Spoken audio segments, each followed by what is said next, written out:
राधे राधे सभी को। 11 की बहुत बहुत बधाई हो। आज मिट्टी 11 है तो उसी का पूजा कर रही हूँ अभी। तो ये पीला कपड़ा ले लिया है मैंने, थोड़ा सा बिछा लेते हैं। ऐसे तो मेरा लाल कपड़ा बिछा है, लेकिन ये बिछा लेती हूँ पीला कपड़ा। ये गणेश ले लिया, इधर ही सब रखा है। एक काना ले लिया।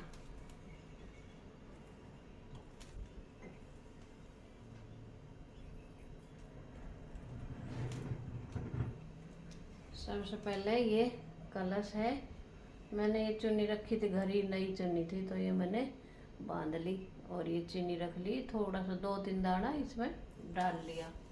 तो ये घड़ा भगवान को अर्पित। और इस पे मैंने तो चुन्नी बांध ली है, तो इस पे थोड़ा सा आशा ये पर रख देती हूँ कान्हा पे। और इस पे गणेश पे धागा रख दिया, कच्चा धागा जैसे अस्तर के रूप में। और ये केला आरती। और ये खरबूजा है, तो ये खरबूजा बाबा को अर्पित करती हूँ, स्वीकार करें।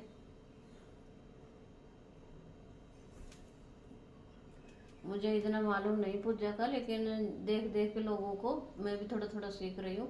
तो ये खरबूजा और वो मटका बोलते हैं, दान करते हैं, तो वही मंगाया मैंने। मेरे से बड़ा तो मटका उठता नहीं है और चलेगा भी नहीं। ये मंदिर में देख आऊँगी, मंदिर में भी क्या बाबा घोड़े पर रख के आ जाएंगे बस, और क्या।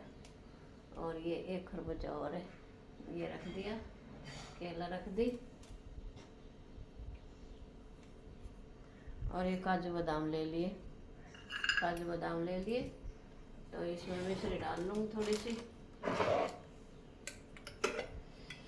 कान्हा को से मिश्री पसंद है, विष्णु भगवान की पूजा है।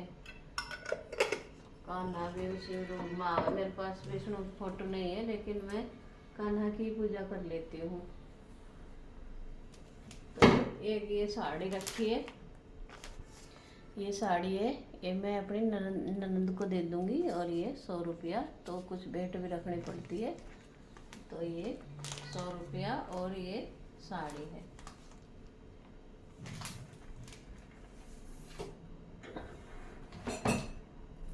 तो इस पे फूल पत्ते बोलते हैं, भौरा का झोटा रहता है, फलाना ढिकड़ा, तो ये तुलसी के पत्ते चढ़ते हैं। ये तुलसी 11 की पूजा पे तुलसी के पत्ते मैंने अर्पित कर दिए भगवान को। और ये काजू बादाम ये सब अर्पित कर दिए। केला स्वीकार करे भगवान। अब रहेंगे तिलक करेंगे अभी।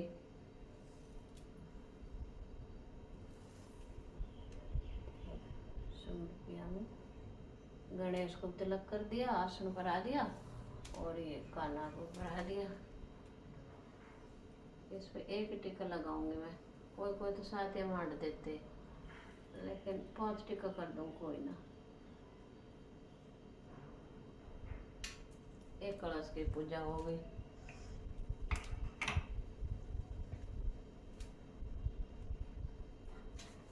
अब सुन लेंगे कथा हम अपनी।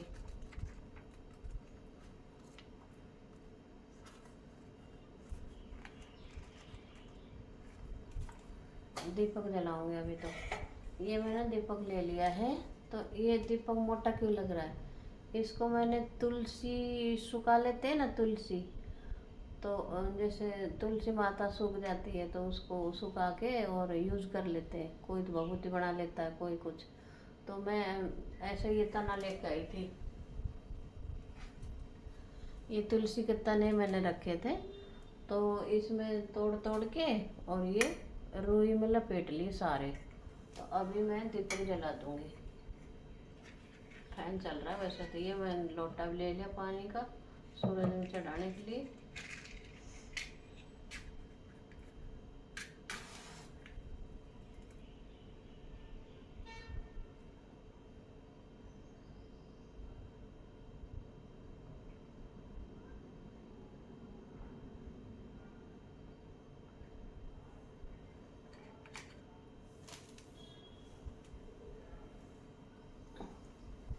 ये दीपक जला दिया। एक चीज और रह गई, लेके आती हूँ पंखा। ये कथा सुन लेते हैं। और ये एक चीज, ये पंखा भी, अपने आध्यात्मिक गुरु ये श्री पंखी व्यासदेव जी से कहा, हे गुरुदेव, पहले आपकी कृपा से आपने मुझे गंगा नदी की महिमा, श्री विष्णु पूजा के लाभ, अन्नदान, जलदान और ब्राह्मणों के चरणों को धोने वाले जल को पीने के पुण्य के बारे में बताया था। हे ऋषियों में श्रेष्ठ श्री गुरुदेव, अब मैं अत्यंत उत्सुकता से एकादशी व्रत के लाभ और एकादशी के प्रकट होने के बारे में सुनना चाहता हूँ। हे गुरुदेव, एकादशी का जन्म कब हुआ और वे किसके गर्भ से प्रकट हुई? एकादशी के व्रत के नियम क्या हैं? कृपया इस व्रत के लाभों का वर्णन कीजिए और ये व्रत कब करना चाहिए? श्री एकादशी के परम पूजनीय देवता कौन है? एकादशी का विधिवत पालन न करने के क्या दोष हैं? कृपया मुझ पर कृपा करें और इन विषयों के बारे में बताएं, क्योंकि आप ही एकमात्र ऐसे व्यक्ति हैं जो ऐसा कर सकते हैं।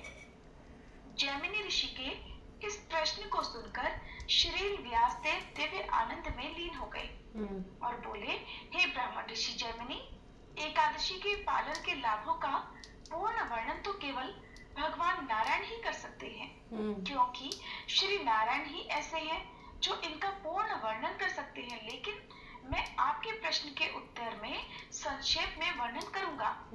भौतिक सृष्टि के आरंभ में परमेश्वर ने 5 स्थूल भौतिक तत्वों से निर्मित इस संसार में चलने फिरने और न चलने फिरने वाले जीवों की रचना की।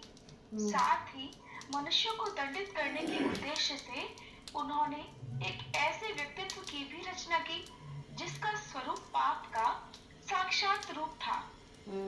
इस व्यक्तित्व के विभिन्न अंग विभिन्न पाप कर्मों से निर्मित थे। उनका सिर ब्राह्मण की हत्या के पाप से, उनकी दोनों आंखें मादक पदार्थों के सेवन के पाप से, उनका मुख सोने की चोरी के पाप से, उनके कान गुरु की पत्नी के साथ अवैध संबंध के पाप से, उनकी नाक पत्नी की हत्या के पाप से, उनकी भुजाएं गाय की हत्या के पाप से, उनकी गर्दन संचित धन की चोरी के पाप से, उनका सीना गर्भपात के पाप से, उनका निचला सीना दूसरे की पत्नी के साथ यौन संबंध के पाप से, उनका पेट रिश्तेदारों की हत्या के पाप से, उनकी नाभि आश्रितों की हत्या के पाप से, उनकी कमर आत्म प्रशंसा के पाप से बनी हुई थी। गुरु का अपमान करने के पाप की जांघें, पुत्री को बेचने के पाप का जननांग, गोपनीय बातें बताने के पाप के नितंब, पिता की हत्या के पाप के पैर और कम गंभीर पापों के प्रतीक बाल। इस प्रकार सभी पापों और दुर्गुणों को समाहित करने वाले एक भयानक व्यक्तित्व का निर्माण हुआ। उसका शरीर काला और आंखें पीली हैं।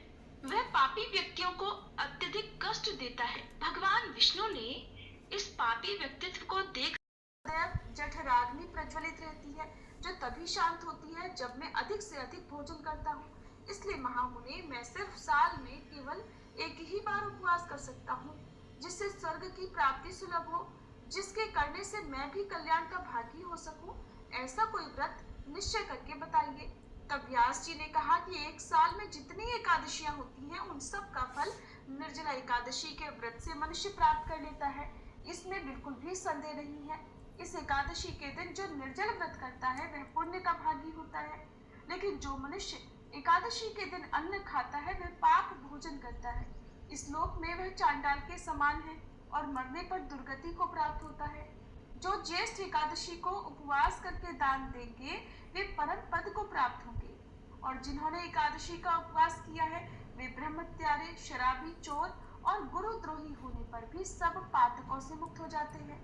पुरुषों के लिए जो विशेष दान और कर्तव्य बताए गए हैं, इस एकादशी के बारे में उनको भी जानना चाहिए।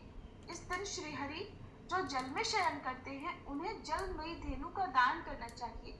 इससे पहले उनका पूजन करें, फिर पर्याप्त दक्षिणा देकर ब्राह्मणों को संतुष्ट करें।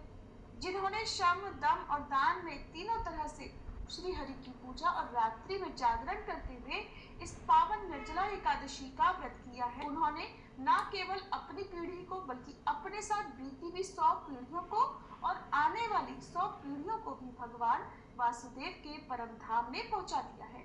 निर्जला एकादशी के दिन अन्न, वस्त्र, गौ, जल, शैया, सुंदरासन, छाता और कमंडलू भी दान करना चाहिए। इस दिन जूता दान करना चाहिए।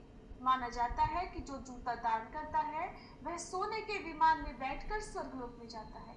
जो इस एकादशी की महिमा को भक्ति पूर्वक सुनता है और उसका भक्ति पूर्वक ही वर्णन करता है, वे दोनों भी स्वर्गलोक में जाते हैं।